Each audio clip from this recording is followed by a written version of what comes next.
Hi friends, இப்போ நோம்பு வந்துருச்சுனால கண்டிப்பாக இஃப்தார் நேரத்துக்கு ரோஸ் மில்க் கண்டிப்பாக செய்வோம். ரோஸ் மில்க், ஜிகர்தண்டா, கடல் பாசி எல்லார் வீட்லையுமே செய்வீங்க. ஸோ இது வந்து என்ன அப்படின்னா பாதாம் பிசின்.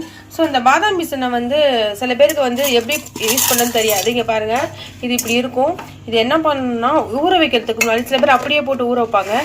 மிக்சியில் அரைச்சிட்டு நம்ம வந்து தண்ணியில் போட்டு ஊற வச்சா உங்களுக்கு 15 மினிட்ஸில் நல்லா கிளம்பி வந்துடும். இப்போ பாருங்கள், நான் மிக்சியில் அரைச்சிட்றேன். இப்போ நான் வந்து தண்ணி நிறையா எடுத்திருக்கேன். ஆக்சுவலாக நான் வந்து கிட்டத்தட்ட 50 கிராம் இங்கே பாருங்கள் போட்டு நான் கிரைண்ட் பண்ணிக்கிட்டேன், நல்லா அரைச்சிட்டேன். இப்போ இந்த தண்ணியில் வந்து இப்போ இது மாதிரி நல்லா ஸ்மார்ட்டாக அரைச்சிடுங்க.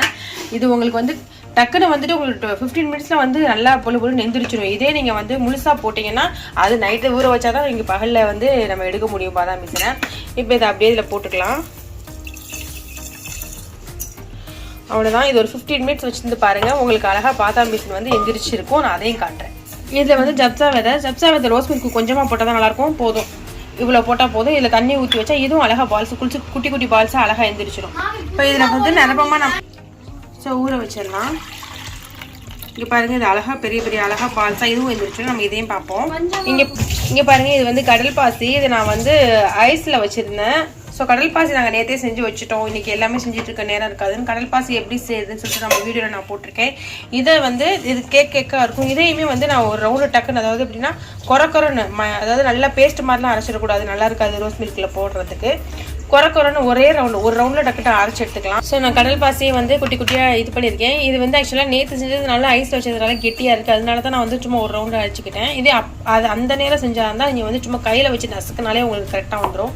ஸோ நமக்கு இது மாதிரி உள்ளதை எடுத்து வச்சுப்போம். இதை வந்து ரோஸ் மில்கில் போட்டு அதையும் சேர்த்து நம்ம கடிச்சு சாப்பிடும்போது ரொம்ப சுவையாக இருக்கும். இப்போ நம்ம ரோஸ் மில்க் ப்ரிப்பேர் பண்ணிடலாம்.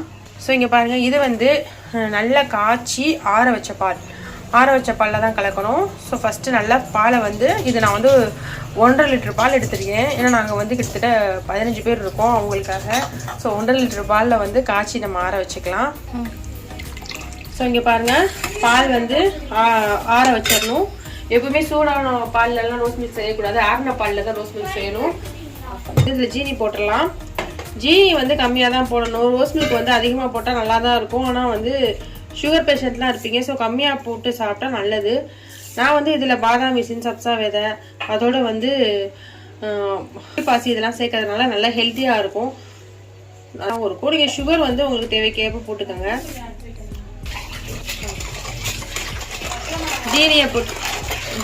ஜீனியை போட்டதோட நம்ம நல்லா ஜீனியை நல்லா கரையபடி நல்லா கிண்டிக்கலாம். கரைஞ்சிரும்.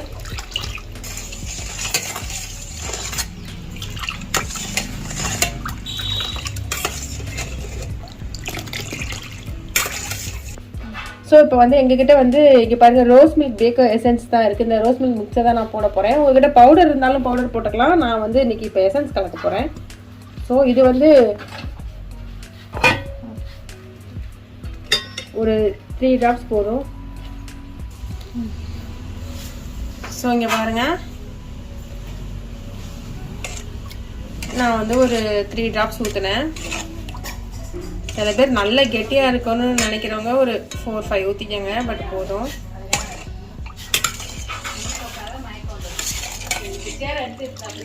ஓகே, இந்த இது என்ன இந்த கலர் நமக்கு போதும்.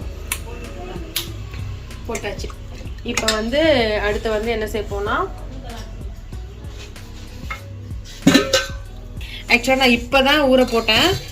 பாருங்கள் எவ்வளோ இதாகிடுச்சு. சப்போஸ் இதே நீங்கள் வந்து இப்போ பாதாம் பீஸில் முழுசாக ஊற போட்டிங்கன்னா கண்டிப்பாக நீங்கள் அது ஊறி எந்திரிச்சு வர 24 மணி நேரம் ஆகும்.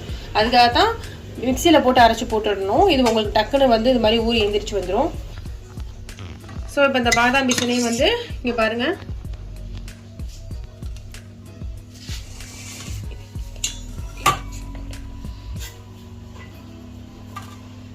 இந்த பாதாம் மிஷினையுமே இந்த ரோஸ் மில்கில் நான் வந்து போட போகிறேன். ஸோ பாதாம் மிஷின் இந்த ரோஸ் மில்க்லாம் சேர்த்து சாப்பிடும் போது சுவையாக இருக்கும். போட்டாச்சு.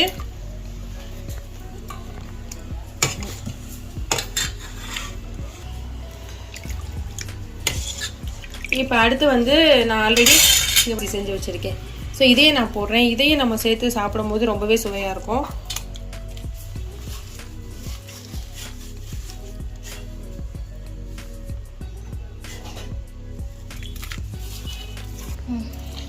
ஸோ ரோஸ் மில்க் வெறுமனாவே வந்து பாலில் வந்து நீங்கள் எசன்ஸ் போட்டும் ஜீனி போட்டு குடிக்கலாம். அது வந்து சாதாரணமாக ரோஸ் மில்க் மாதிரி இருக்கும். நம்ம இதெல்லாம் சேர்த்து சாப்பிடும்போது வயிற்றில் இருக்க புண்ணு, அல்சரு, அப்புறம் வேக்காலம், வாய் துர்நாற்றம் அதுக்கெலாம் ரொம்பவே நல்லது.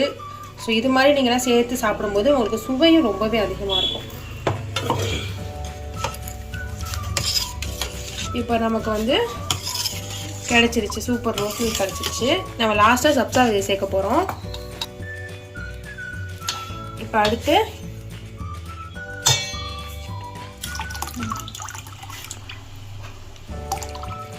சப்ஸா விதை சேர்த்தாச்சு.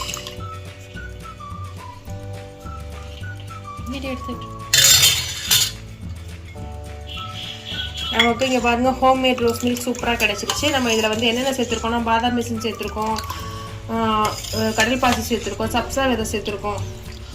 இதெல்லாம் சேர்க்குறதுனால உங்களுக்கு சூப்பர் ஹோம்மேட் ரோஸ் மில்க்கு செம்மையாக கிடச்சிருக்கு. ஸோ இந்த இஃப்தார் நேரத்தில் நீங்கள் இதை செஞ்சு சாப்பிட்டீங்கன்னா உங்களுக்கு வயிறு வந்து குளிர்ச்சியாக இருக்கும். அல்சர் ப்ராப்ளம் உள்ளவங்க இதை சாப்பிட்லாம். வயிற்று வேக்காலம் உள்ளவங்க, வெந்து போயிருக்கவங்க இதெல்லாம் சாப்பிட்டீங்கன்னா உங்களுக்கு வந்து இதமாக இருக்கும். ஸோ இந்த நோம்பில் நீங்களும் செஞ்சு பாருங்கள். தேங்க்யூ ஃபார் வாட்சிங்.